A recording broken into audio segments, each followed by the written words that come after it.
Welcome to the Deep Dive. We're here to take what looks like, well, maybe just random chatter and notes, and turn it into something genuinely useful, some real insights. Basically, we want to give you a shortcut to being well-informed, finding those aha moments hidden inside. And today, our source is pretty unique. It's a transcript from what calls itself a comedy show, Past Week, Next Week, aired back on Sunday, July 27th, 2025. Right. And they're very upfront about it, aren't they? They say it's nothing inspirational, deep, or motivating. Exactly. Purely about goofiness, fellowship, and fun.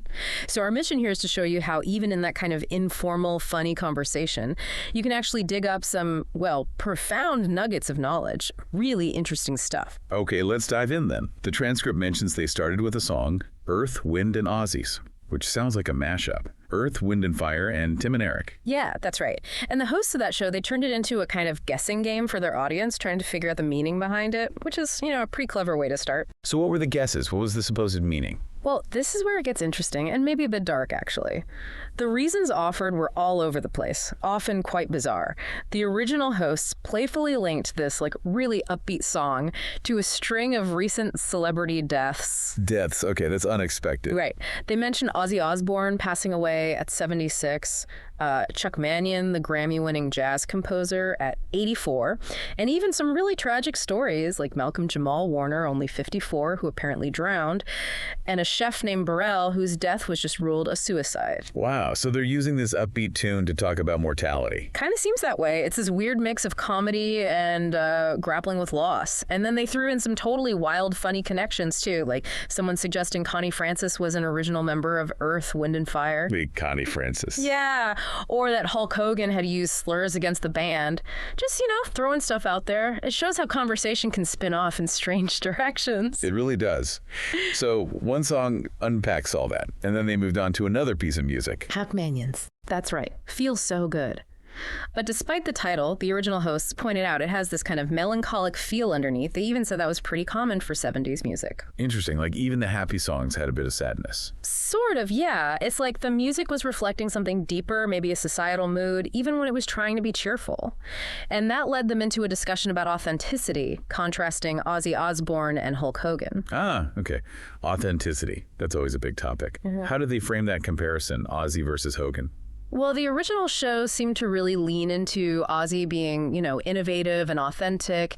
They even credited him with sort of inventing a kind of music, even if, as they said, it wasn't everyone's cup of tea. Right, raw, unfiltered. Exactly. Whereas Hogan, the description used was potentially more phony than maybe Trump. So a really stark contrast in perceived authenticity. And did they connect this idea to anyone else mentioned? Yeah, they did. They brought up Kirk Cousins, the quarterback, saying he's authentically who he is. And Chuck Mannion, again, sort of praising his commitment to jazz, doing his own thing back in the mid-70s when rock, like Led Zeppelin and the Eagles, was huge. Sticking to your guns artistically. Right. There was even this little nostalgic bit about listening to WHB radio in a Gran Torino station wagon. 5 kids packed in, just carefree. It paints Mannion as someone true to himself. That's a great image, staying true. Which kind of leads into this Billy Joel thing they talked about, the Billy Joel paradox, I'm calling it. They claimed rock and roll never really existed. Yeah, that was bold. Just to the music, they said. Yeah. Which is pretty wild considering Billy Joel himself always claimed to be a rock and roll guy. It's like they were challenging the whole genre label. Totally. And they didn't stop there, right? They got into his personal life, too. They did. Portrayed it as, well, pretty unhappy. Talked about a potential father wound and mother wound, and this mystery of why he stopped writing songs back in 93 or 94. He apparently said it was too hard, even though he'd done it for decades. Too hard after all that time. Strange. Very. But his stepson had this really poignant thought. He suggested maybe Billy couldn't express emotions personally, so he poured it all into his music. And that music brought joy to so many people. Maybe that outweighed his own lack of, personal closure. Wow. So his struggle became the source of joy for others. They also mentioned his live shows being his happy place. Yeah, feeling that rush on stage. Though there was also that weird story about him smashing a piano in Russia over lighting issues. Yeah. Unexplained. And a contradiction, too. Like early on, he insisted on using his own band, even with a famous Beatles producer. Yeah, showing loyalty. But then later, the transcript says he fired his long-term band, apparently, to make more money. Ouch. That highlights that tension, doesn't it? Art versus commerce. Definitely. And just as a quick contrast, they mentioned Billy Swan, I Can Help, the one-hit wonder guy. The idea being he found his perfect song and just didn't need to do anything else. Different path. Really makes you think, doesn't it? About fame. What authenticity means when you're in the public eye. How we measure success versus, personal happiness. What does being authentic even mean today? That's a tough question. And speaking of tough realities, the conversation in the source transcript then took a sharp turn into something very real, very now. Job scams. One of the hosts, Chris, shared this really scary personal story. Oh yeah, the job scam, it sounded incredibly sophisticated. Involved a real company, Digilens. Right, Digilens. And LinkedIn profiles, an official-looking email address, careers@digilensxr.com. Multiple interviews, the whole 9 yards. But the interviews were weird, right? A text-based on Microsoft Teams. Yeah, which the scammers justified as a way to capture the entire interview. That alone should feel a bit, off. But the big red flags came later. The speed? Exactly. The process was just way too fast for what sounded like a decent mid-level manager job. Started Monday. They wanted references by Thursday, decision by Friday. For that level of role, that's almost unheard of. Scammers love urgency. So Chris got suspicious. What was the moment he knew for sure? He reached out directly to the people on LinkedIn whose names the scammers were using, the supposed interviewers, and they had no idea what he was talking about. The real company confirmed they were battling loads of fake jobs posted in their name. Chilling. And the goal was probably... the long game, yeah. Get his bank details for a direct deposit, get his social security number for the I-9 form, standard identity theft, basically, but wrapped in this incredibly elaborate package. They even sent a detailed job description with company values. 3 pages. They'd clearly researched Digilens thoroughly. It shows the lengths these scammers will go to, which is such a stark contrast to this other person mentioned, Molly, who was apparently juggling 3 legitimate job offers. Right. Shows the spectrum of the job market from abundance to, outright deception. Absolutely. And this whole theme of trying to figure out what's real, what's trustworthy, it even came up in relation to the comedy show itself. Listeners were texting in saying the show is not real or it's AI. And those just joked about it. It's all B. Yeah, they played along. But it kind of highlights this broader challenge we all face, right? How do you verify anything anymore? It got even weirder with this message they received from a listener named Brian Goerg. Oh, the Alaska concentration camp guy. That sounded intense. Totally. He claimed he'd suffered there. Detailed international terrorism, war, grand-scale corruption, asked the host to spread his story. Really alarming stuff. Could be delusional, could be something else. Hard to know. And the host's reaction was basically, this could be a movie. Pretty much. A movie about 4 dumbass middle-aged podcast guys who ignore a crazy message thinking it's fake, but then it turns out to be real. It's funny, but it points to that serious problem of sorting truth from fiction online. So it really makes you pause. How do we... just as regular people, check information when things are this complex? How do you stay critical without just becoming totally cynical about everything? That is the balancing act, isn't it? And speaking of navigating complex information, the original show then shifted again, looking at how pop culture reflects and sometimes even engages with politics and power. Right. They talked about movies first. Superman. Yeah, briefly. Mentioned favorites were Green Lantern and Mr. Terrific. Disliked Hot Girls Screeching, apparently. But they said the film did pull heart, which is interesting. Minor quibble about Crypto the Superdog CGI. Okay. And Fantastic Four. They seemed surprised, called it surprisingly good, and noted how it directly sets up the next big Avengers movie, even if you hadn't seen all the previous Marvel stuff. Oh, and they liked the thing's cool rock beard. Ah, a rock beard. So making these huge franchises more accessible, maybe? Seems like it. A strategic move. Then they switched gears to reality TV, building The Band on Netflix. The one with the blind auditions.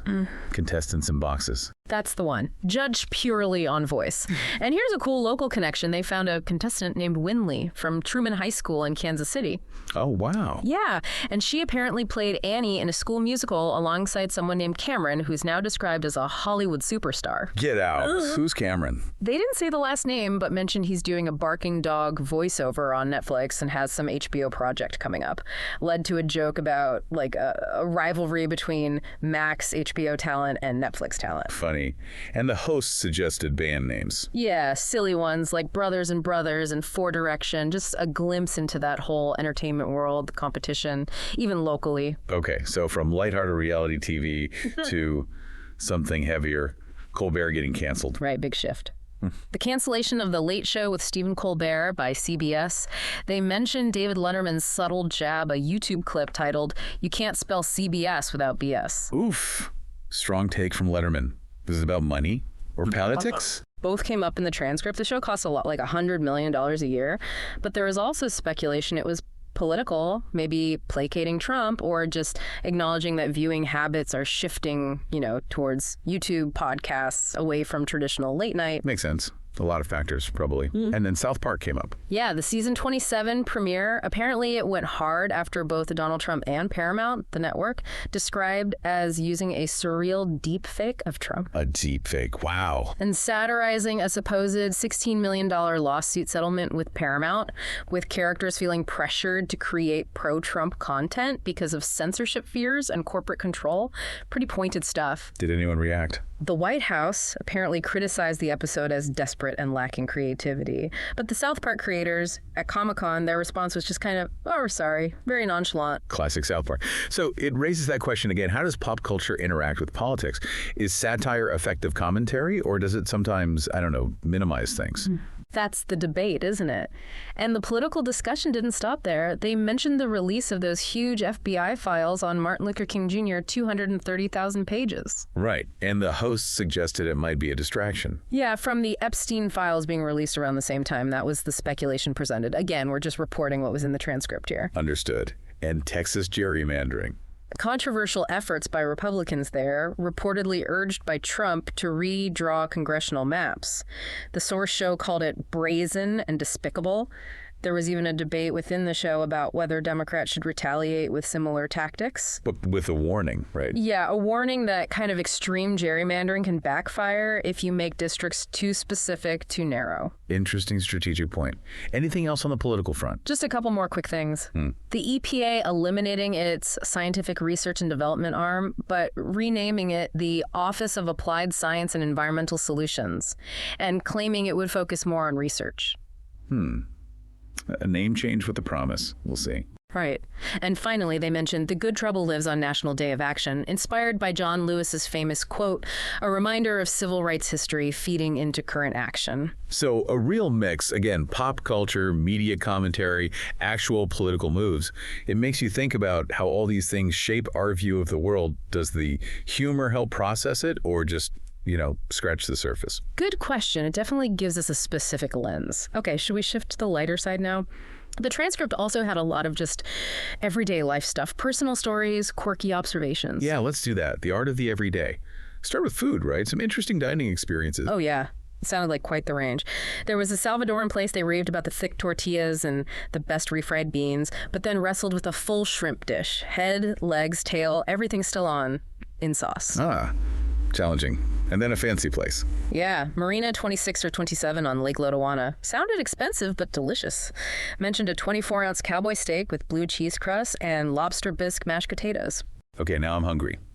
So, from fancy food to everyday annoyances. Cool pumps. Exactly. The saga of the overpowered pool pump. And getting an easy return at FBI, which is probably not the actual FBI, presumably some store acronym. The transcript wasn't clear, which was part of the humor. Right, the ambiguity. And the generator story. Classic. Power goes out, and the neighbor, the host called stupid for having a generator is suddenly proven right. We've all been there, maybe. Probably. And car troubles. It's relatable. Totally.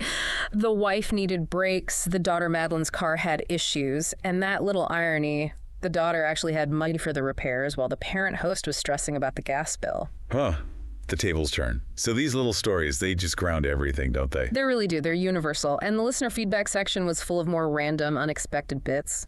Trivia, like finding out Joe Shuster, Superman's co-creator, was Canadian. And they made a woke connection to that. The transcript didn't quite explain the logic, just noted the connection was made humorously. Also, a listener pointed out Ozzy Osbourne filmed a music video right there in Kansas City at Barney Alice Plaza. No way. Local history. And someone else remembered the 1996 Olympic Park bombing in Atlanta happened on the same day as their high school reunion. Just those weird personal intersections with major events. Strange connections.